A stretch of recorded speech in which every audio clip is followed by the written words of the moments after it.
अस्सलाम वालेकुम, welcome to study circles academy. मेरा नाम है मोहम्मद अनस और आज हम लोग प्रूफ करने वाले हैं पैरेलल एक्सिस थ्योरम को।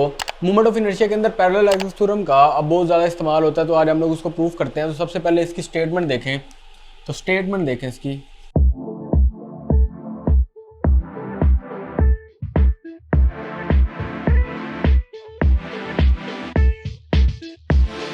तो जी स्टेटमेंट हमसे कह रही है the movement of inertia of a rigid body about any axis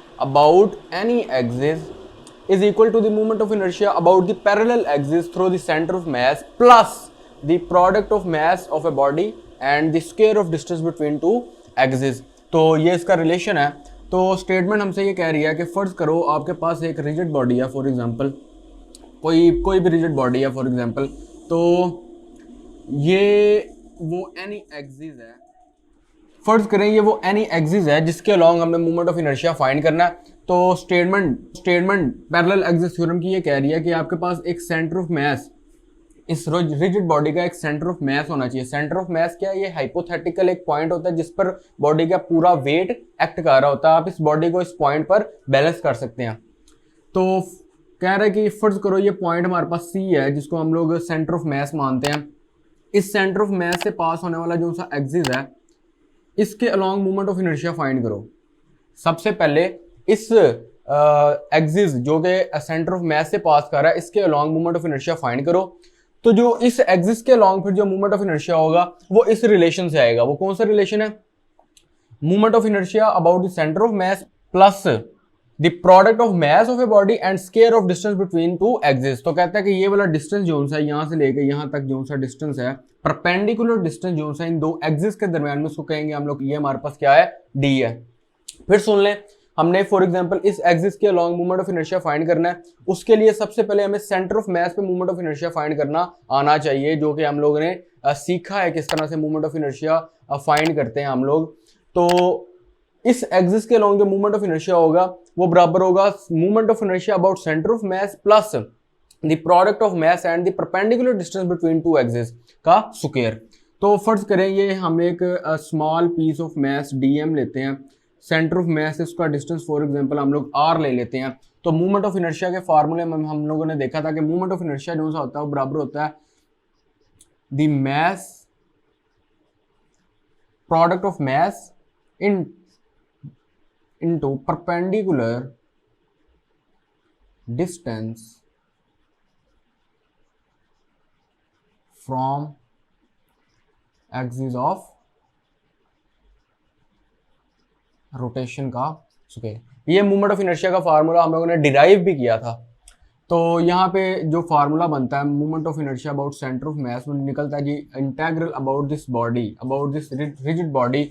ये परपेंडिकुलर डिस्टेंस है तो यहाँ पे आएगा जी आर स्क्वायर और into D M, R square into D M. तो ये movement of inertia about centre of mass. लेकिन हमें मूवमेंट ऑफ इनर्शिया निकालना इस एक्सिस के अलॉन्ग, जो बॉडी को रोटेट करवाना है वो इस एक्सिस के अलॉन्ग रोटेट करवाना है, इस एक्सिस के अलॉन्ग फिर हम लोगों ने मूवमेंट ऑफ इनर्शिया फाइंड करना है। तो देखें यहां से लेके यहां तक का जो डिस्टेंस है वो डी है, तो फिर यहां से लेके इस पॉइंट से लेके यहां तक का डिस्टेंस होगा डी प्लस आर। तो जो मूवमेंट ऑफ इनर्शिया का फार्मूला आएगा, प्रूफ देखते हैं इसका, प्रूफ देखते हैं। तो जो मूवमेंट ऑफ इनर्शिया निकलेगा वो निकलेगा जी इंटेग्रल इस फार्मूले के मुताबिक आर स्क्वायर, क्या है r square, d plus r है हमारे पास टोटल, तो डी प्लस आर का स्क्वायर इंटू डी एम। तो इसको अगर सिंप्लीफाई करें, ये इंटेग्रल है about this body, about this rigid body, तो आएगा जी d square plus r square plus 2dr into D m, और ये इंटेग्रल है अबाउट दिस होल बॉडी। तो अगर सिंप्लीफाई करूं, ये डी जोन्स है ये तमाम पीसेस के लिए सेम रहेगा, तमाम पीसेस के लिए क्या रहेगा? सेम रहेगा। तो ये कांस्टेंट है तो हम लोग इसको इंटेग्रल से बाहर निकाल सकते हैं। तो इंटेग्रल से बाहर आ गया जी डी स्क्वायर इंटू बॉडी, और ये आया जी डी एम प्लस इंटेग्रल यहाँ पे आया आर स्क्वायर। आर स्क्वायर अब हर एक के लिए सेम नहीं निकलेगा, प्लस 2d, दोबारा से एक कांस्टेंट है तो 2d बाहर आ गया, इंटेग्रल अबाउट दिस बॉडी, और यहाँ पे आया जी हमारे पास आर डी एम। ये सारी जो चीज लिखी हुई है, ये सारी चीज ये लिखी हुई है mass of A total body. तो हमारे पास क्या होती है मास ऑफ टोटल बॉडी, वो होता है हमारे पास m। कंसीडर करें इसका टोटल मास m है, तो इंटू डी स्क्वायर प्लस ये सारी चीज क्या लिखी है, ये सारी चीज लिखी है सेंटर ऑफ मास पे मूवमेंट ऑफ इनर्शिया। तो हम लोग यहाँ पे लिखते हैं सेंटर ऑफ मास पे movement of inertia plus 2d integral of around this body. यहाँ पे हम लोगों ने इस चीज को तो प्रूव कर दिया, लेकिन ये वाली चीज यहाँ पे आगे आगे जीरो बन जाती है। यहाँ पे ध्यान देने वाली बात है, ये वाली जो क्वांटिटी हमारे पास निकली है आफ्टर दिस सिंप्लीफिकेशन, बुक्स में इसको डायरेक्ट जीरो पुट किया होता है। जीरो पुट करने के बाद उन्होंने रीजन ये बताई होती है कि सेंटर ऑफ मास को हम लोगों ने ओरिजिन पर लिया है, तो ओरिजिन के कोऑर्डिनेट 0 0 0, तो ये सेंटर ऑफ मास का फार्मूला लगा के इसको जीरो कर देते हैं। लेकिन मैं यहाँ पे इसको दूसरे तरीके से प्रूफ करवाने लगा हूँ कि अगर सेंटर ऑफ मास ओरिजिन पर ना हो तो क्या तब भी ये जीरो होगा। तो देखें, फर्ज करें हमारे पास ये कोऑर्डिनेट सिस्टम है और ये फर्ज करें हमारे पास सेंटर ऑफ मास है, जिसको मैं सी से जाहिर कर रहा हूँ। सेंटर ऑफ मास एक ही पॉइंट है, दिस इज हाइपोथेटिकल पॉइंट, ये फिक्स है। तो मैं एक और पॉइंट यहाँ पे ले लेता हूँ फॉर एग्जांपल, जिसका मास डीएम है। कोई एक पॉइंट ले लिया डीएम मास का, तो सेंटर ऑफ मास का जो पोजीशन वेक्टर है उसको मैं आर सी एम से जाहिर कर देता हूँ। इसी तरह से ये जो स्मॉल पीस ऑफ मास मैंने लिया, इसका पोजीशन वेक्टर मैं आर आई से रिप्रेजेंट कर देता हूँ, और सी से इस मास का जो डिस्टेंस है उसको मैं आर से जाहिर कर देता हूँ। तो हम लोगों ने जो सेंटर ऑफ मास का फार्मूला पढ़ा था वो क्या पढ़ा था, पोजीशन वेक्टर सेंटर ऑफ मास का वो किस तरह से निकाला था हम लोगों ने, क्या निकाला था हम लोगों ने integral r i d M. R i ये था जो तमाम मैसेज का पोजीशन वेक्टर था, डिवाइडेड बाय टोटल मास। तो अगर मैं आर आई को इस फिगर से अगर मैं आर आई की वैल्यू निकालूं, तो आर आई वेक्टर किसके बराबर आ रहा है हमारे पास, आर सी एम वेक्टर प्लस, अगर मैं यहाँ पे इसकी वैल्यू पुट करता हूँ तो निकलता है हमारे पास R C M plus R into D M divided by this is total mass, तो इसको मैं m से जाहिर कर रहा हूँ।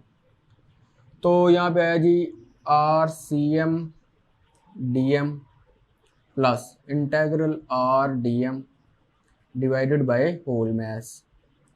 तो ये पोजीशन वेक्टर है किसी सेंटर ऑफ मास का। तो सेंटर ऑफ मास हमारे पास एक यूनिक पॉइंट है, तो हम लोग इस यूनिक को बाहर निकाल सकते हैं, क्योंकि ये वेरिएबल नहीं है, ये मास पे डिपेंड नहीं कर रहा, ये हमारे पास बॉडी पर डिपेंड कर रहा है, तो हम इसको बाहर निकाल सकते हैं। तो यहाँ पे निकलेगा आर सी एम इंटेग्रल डी एम, और मैं इस मास को इसके नीचे फ्रैक्शन को अलग कर रहा हूँ, r D m over m. तो ये इंटेग्रल डी एम है, ये टोटल मास है, तो मैं लिख सकता हूँ आर सी m into total mass integral d m total mass plus r D m over m. तो ये एम इस एम से कैंसिल, और यहाँ पे आर सी एम पड़ा हुआ था, ये आर सी एम इस आर सी एम से भी कैंसिल, तो बाकी हमारे पास निकला जी 0 equals to 1 over m integral R D m. यहाँ से अगर मैं एम को शिफ्ट करता हूँ तो हमारे पास क्या निकलता है जी, integral R D M equals to 0। तो इंटेग्रल आर डी एम जो उनसे होल बॉडी का, वो हमारे पास क्या निकल रहा है जी 0। तो अगर हम लोग सेंटर ऑफ मास को ओरिजिन पर ना भी लें तब भी ये सारी चीज 0 निकल रही है। मैं यहाँ पे आपको बताना चाहता हूँ कि ये चीज असल में लिखी क्या हुई है, ये चीज असल में लिखी क्या हुई है, ये कहाँ पे बताऊं। तो ये चीज जो सी है इंटेग्रल आर डी एम, ये क्या लिखा हुआ है, ये लिखा हुआ है integral R D M. R क्या था, सेंटर ऑफ मास से किसी डीएम का, किसी पार्टिकल का, रिजिड बॉडी के किसी पार्टिकल का डिस्टेंस था हमारे पास। तो जो ये चीज लिखी हुई है वो क्या लिखी है, sum of position of every particle with respect to the vector from the centre of mass, और ये हमारे पास हमेशा निकलता है क्या 0। ये हमेशा हमारे पास क्या निकलता है 0। आप सेंटर ऑफ मास से तमाम पार्टिकल्स की पोजीशन निकालें और उनको जब आप सम अप करेंगे तो हमारे पास निकलेगा 0। ये चीज लिखी हुई है यहाँ पे, the sum of position of every particle with respect to the vector from centre of mass, और वो हम लोगों ने यहाँ पे प्रूव किया, वो क्या निकलता है हमारे पास 0 निकलता है। तो ये सारी चीज जो सी है ये कैंसिल होने के बाद बन जाएगी 0। तो जो टोटल मोमेंट ऑफ इनर्शिया निकलेगा वो निकलेगा जी ICM प्लस MD स्क्वायर। तो ये मोमेंट ऑफ इनर्शिया हमने निकाल लिया अबाउट दिस एक्सिस। और ये वाला एक्सिस जो सा था ये हमारे पास पास कर रहा था सेंटर ऑफ मास से, तो जो सी हम लोगों ने कंडीशन इस्तेमाल किया है ये उस कंडीशन के मुताबिक मोमेंट ऑफ इनर्शिया हम लोगों ने निकाला है।